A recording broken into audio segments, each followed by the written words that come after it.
haddaba haddii jirkaaga ku jiraan xasad aayadan marka aad akhridid ama aad dhegaysatid ma xamili kartid amaba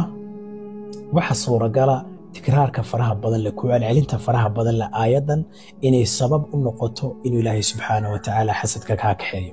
jirkaaguna uu ku caafimaado sidii horena aad ku soo noqotid biidniillaahi kariim aayadan ma jeceshay inaad maqashid aayadan waxaa laga yaabaa dad fara badan oo qur-aanka yaqaana inay hore u dhigteen laakiin maanta ayaan kula wadaagayaa si markaasi aad u akhrisatid walaalahaaga kalena ugu sheergaraysid biidniillah waxaa kaa codsanaa qura inaadna soo falowgaraysid sidoo kalena muuqaalka asxaab fara badan u dirtid waay haddaba maxay tahay aayadani aayadan waa aayad odhanaysa markaasi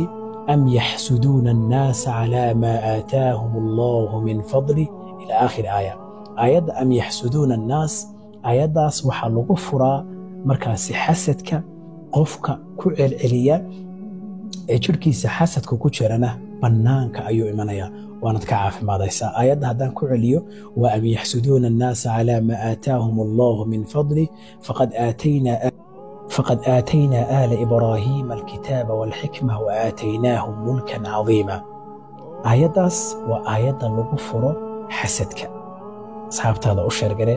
qof kasta oo walaalkaa ah xataa walaalkaaga muslimka ah uu ka faa'iidaysan karaa adigana khayr iyo ajar ayaa kuu socon doona ilaa qiyaami saaca u sheergare walaaladaadana u dir inta asxaabtaada ee moobilka kuugu jirtana u dir biidniillaahi alkariim waa mahadsantihiin salaam